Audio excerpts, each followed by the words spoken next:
बड़ी खबर रीवा के मनगवा से है, जहां आपको बता दें 12 करोड़ के कराधन घोटाले में तत्कालीन एसडीओपी मनगवा केएस द्विवेदी पर हाईकोर्ट को गुमराह करने के गंभीर आरोप लग रहे हैं। कोर्ट को गुमराह करने पर तत्कालीन एसडीओपी मनगवा केएस द्विवेदी पर क्या कार्यवाही की गई है, अब हाईकोर्ट ने शासन से बाकायदा इसका जवाब मांगा है। बता दें, कराधन घोटाले में शासन द्वारा दायर रिव्यू पिटीशन 141 बटा 2023 में गलत जानकारी देने के लिए एसडीओपी मनगवा केएस द्विवेदी यानी कृपा शंकर द्विवेदी पर क्या कार्यवाही हुई है, हाई कोर्ट ने इसकी जानकारी तलब की है। कराधन घोटाले के मास्टरमाइंड राजेश सोनी और अन्य आरोपियों को बचाने के लिए तत्कालीन एसडीओपी मनगवा ने हाई कोर्ट को गलत एफिडेविट भेजा था, ऐसे आरोप लग रहे हैं। अपने जवाब में एसडीओपी मनगवा केएस द्विवेदी ने कहा था, राजेश सोनी के ऊपर मनगवा थाने में नहीं दर्ज है कोई एफआईआर। गौरतलब है, तत्कालीन एसडीओपी मनगवा केएस द्विवेदी अब रिटायर हो चुके हैं, सेवानिवृत्त हो चुके हैं। एडिशनल जिला सीईओ ए बी खरे और एसडीओपी कृपा शंकर द्विवेदी की वजह से शासन को लगाना पड़ा था रिव्यू पिटीशन। अब देखने वाली बात यह होगी कि रिटायरमेंट के बाद केएस द्विवेदी के विरुद्ध क्या बनता है कोई आपराधिक प्रकरण। एसडीओपी केएस द्विवेदी के ऊपर हाईकोर्ट को गुमराह किए जाने और गलत रिपोर्ट भेजे जाने के गंभीर आरोप लग रहे हैं। विस्तार से आपको बताएं तो मध्य प्रदेश के बहुचर्चित कराधन घोटाले में अब एक नया मोड़ आ गया है। गौरतलब है कि मध्य प्रदेश की 1148 पंचायतों में 2018-19 के दौरान लगभग 300 करोड़ की 14वें वित्त आयोग की परफॉर्मेंस ग्रांट की राशि को इन पंचायतों के सीधे एकल खाते में भेजकर ग्राम पंचायतों द्वारा फर्जी कर लगाना बताया जाकर राशि आवंटित कर विकास कार्यों के लिए खाका तैयार किया गया था। लेकिन जैसा कि हमेशा ही ग्रामीण विकास में होता आया है, यह राशि भी भ्रष्टाचार की भेंट चढ़ गई, जिसकी शिकायत हुई और शिकायत के बाद जांच भी हुई और कलेक्टर कमिश्नर की जांच की आंच में बाकायदा रीवा जिले की गंगेय जनपद की 38 ग्राम पंचायतों में भेजी गई इस राशि का बंदरबाट भी प्रमाणित पाया गया। तो वहीं कमिश्नर और कलेक्टर की जांच में दोषी पाए जाने के बाद तत्कालीन मुख्य कार्यपालन अधिकारी जिला पंचायत रीवा स्वप्निल वानखेड़े द्वारा मनगवा थाने में प्राथमिकी क्रमांक 470 बटा 2020 दर्ज करवाई गई, जिसमें 3 मुख्य आरोपी लिपिक राजेश सोनी, रोजगार सहायक प्रतिभा सिंह एवं शिव शक्ति मटेरियल सप्लायर के प्रोपराइटर नागेंद्र सिंह को मुख्य आरोपी बनाया गया। मामले की जांच और छानबीन के बाद प्रकरण में चालान भी पेश हुआ। बाद में राजेश सोनी की गिरफ्तारी भी हुई, जिसमें वे 7 महीनों जेल में रहे। जमानत पर छूटने के बाद अब मामला भ्रष्टाचार निवारण अधिनियम की रीवा अदालत में चल रहा है।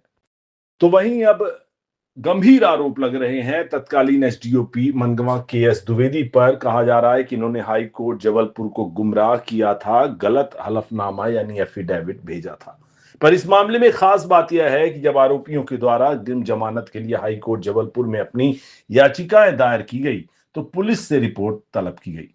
तत्समय मनगवा एसडीओपी कृपा शंकर द्विवेदी के द्वारा राजेश सोनी को बचाते हुए हाई कोर्ट को ही गलत जानकारी प्रस्तुत कर दी गई और बाकायदा अपना गलत एफिडेविट भी दे दिया गया। तत्कालीन एसडीओपी केएस द्विवेदी के द्वारा बताया गया कि राजेश सोनी और उक्त 2 आरोपियों के विरुद्ध मनगवा थाने में कोई एफआईआर ही दर्ज नहीं है, जिसका फायदा उठाते हुए सभी पंचायत एवं इन 3 मुख्य आरोपियों को हाईकोर्ट जबलपुर से राहत मिल गई। मामला संज्ञान में आते ही सामाजिक कार्यकर्ता शिवानंद द्विवेदी एवं अधिवक्ता संजय पांडे के द्वारा फिर से शिकायत की गई और उल्लेखित किया गया कि तत्कालीन अतिरिक्त मुख्य कार्यपालन अधिकारी ए बी खरे एवं तत्कालीन एसडीओपी मनगवा केएस द्विवेदी के द्वारा मिली भगत कर आरोपियों को बचाते हुए साजिश की गई थी, जिसमें उनके द्वारा गलत रिपोर्ट और गलत जानकारी हाईकोर्ट को प्रस्तुत की गई, जिसका फायदा आरोपियों को मिला। प्रशासन ने शिकायत पर संज्ञान लिया है और पुनः हाईकोर्ट जबलपुर में रिव्यू पिटीशन क्रमांक 141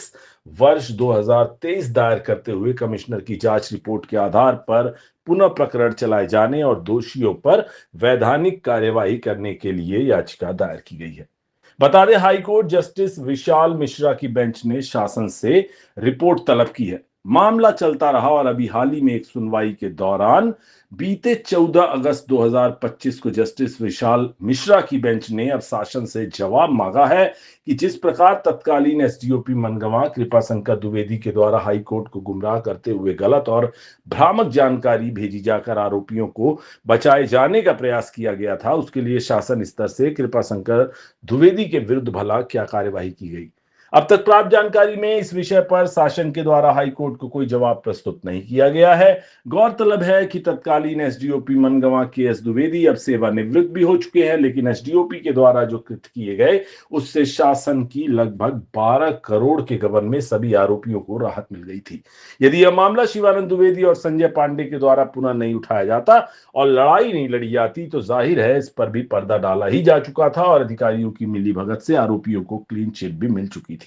एसडीओपी कृपाशंकर द्विवेदी और एडिशनल सीईओ ए.बी. खरे के द्वारा प्रस्तुत किए गए अपने हलफनामे के आधार पर तत्कालीन जस्टिस नंदिता दुबे के द्वारा सभी आरोपियों को राहत भी दे दी गई थी। अब जब यह मामला पुनः एक बार उठ खड़ा हुआ है तो देखने वाली बड़ी बात यही है कि भ्रष्टाचारियों को संरक्षण देने और बढ़ाने के लिए एसडीओपी मनगवा केएस द्विवेदी और एडिशनल ए.बी. खरे के विरुद्ध भला क्या कार्यवाही की जाती है।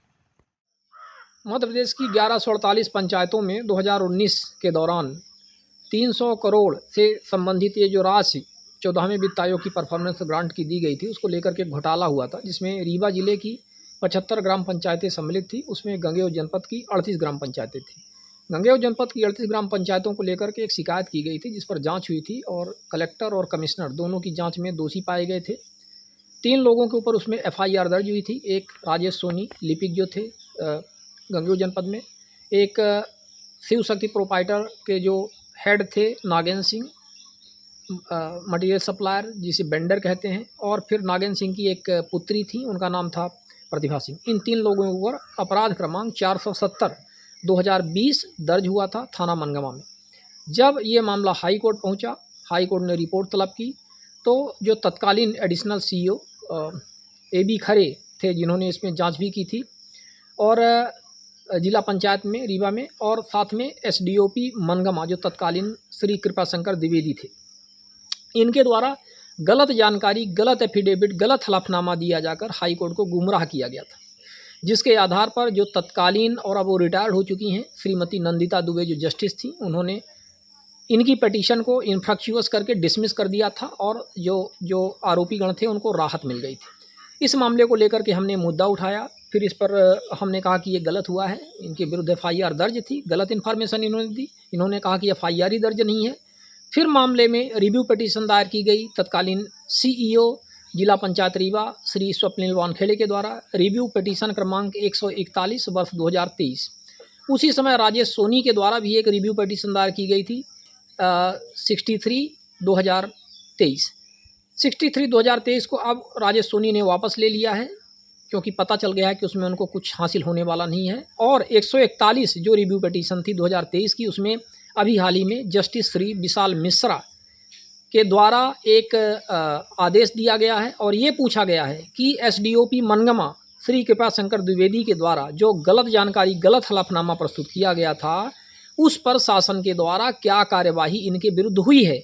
ये पूरी तरह से हाई कोर्ट को गुमराह करने का मामला था, बहुत ही गंभीर मामला था, और आप समझ सकते हैं कि हाई कोर्ट ये जानकारी शासन से मांग रहा है और अभी तक शासन ने ये जानकारी हाई कोर्ट को नहीं दी थी कि उन्होंने इन दोषियों के विरुद्ध, जिन्होंने गलत हलफनामा, गलत जानकारी प्रस्तुत की, इनके विरुद्ध क्या कार्यवाही की और क्यों रिव्यू पिटीशन दायर की गई। मतलब 13 करोड़ 14 करोड़ का घोटाला होता है, वो घोटाला में क्लीन चिट देने का प्रयास करवाया जाता है और दे ही दिया जाता है। यदि हम उस मुद्दे को ना उठाते, बार बार उसको लेकर के पत्राचार और कंप्लेंट ना करते, तो जाहिर है इस मामले में कुछ नहीं होता। तो इस तरह से ये शासन प्रशासन के कारनामे हैं, ये काले कारनामे हैं, ये कुछ भी कर सकते हैं और हाई कोर्ट को भी गुमराह कर सकते हैं, और हाई कोर्ट को मजबूरन ये चीज़ें शासन से, प्रशासन से जवाब तलब करना पड़ रहा है। अत्यंत दुर्भाग्यपूर्ण है। ऐसे मामलों में ऐसे लोगों के विरुद्ध कड़ी से कड़ी कार्यवाही की जानी चाहिए। और ये जो लीपा पोती का पूरा प्रकरण चलता रहता है कि शिकायतकर्ता, हम लोग शिकायत करते रहते हैं और उन पर ये बार बार इसी तरह से लीपा पोती करते रहते हैं, ऐसे लोगों को चिन्हित करके इनके विरुद्ध खास तौर पर कार्यवाही की जानी चाहिए।